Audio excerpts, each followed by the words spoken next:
ريتوه الجاتو هذايا عملته من غير عظم وما نحكي على البنة اللي جات فيه بنة ولا أروع نودكم ولا نشهيكم. كان تحبوا تعرفوا كيفاش عملت الجاتو هذايا تابعوني حتى لآخر فيديو وما تنساوش تتابعوني على الانستغرام والتيك توك والفيسبوك واليوتيوب. أول حاجة اللي باش نحضرها هو الكيك اللي عملته من غير عظم، حطيت لهنا كعبتين ياغورت طبيعي، مغرفتين كبار سكر ومغرفة كبيرة زبدة تجي 50 جرام بدرجة حرارة الغرفة ونخلطهم مع بعضهم، وضفت معاهم نص كاس حليب يجي 100 مليلتر ورجعت خلطهم مع بعضهم. تويكا باش نحط نغربل المكونات الجافة، حطيت 100 جرام فرينة، مغرفة كبيرة نسكويك تنجمو تعوضوها بالكاكاو، نص مغرفة كبيرة غيكوغي تنجمو تعوضوها بالنسكافيه، ونص باكو خميرة الجاتو يعني حطيت 5 جرامات نغربلهم مع بعضهم ومن بعديكا نخلطهم الكل.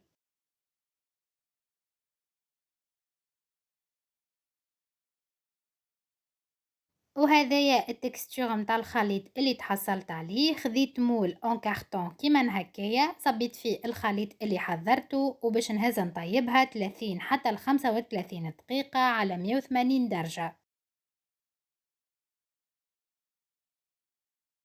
تويكا باش نحضر الطبقة الثانية، حطيت 100 جرام بودرة الشونتيي مع 100 مليلتر حليب يكون بارد ونخلطهم مع بعضهم بالباتور لين تطلع الشونتيي.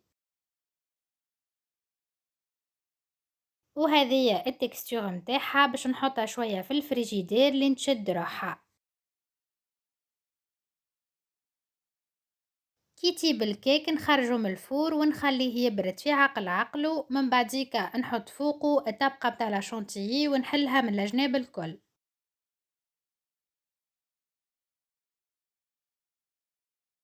خذيت 100 جرام فريز غسلتهم وقصيتهم كيما هكايا وصبيتهم من الفوق.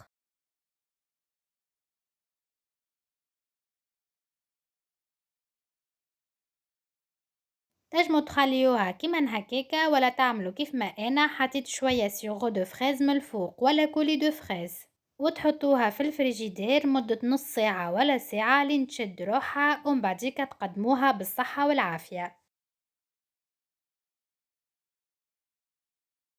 وهذايا كان فيديو متاعي لنهار اليوم، ان شاء الله عجبتكم الوصفة وتجربوها ونتلقاو ان شاء الله في مزيد من الوصفات، وما تنساوش باش تحطوا لي جيم كومنتير وتبارطاجيو الفيديو.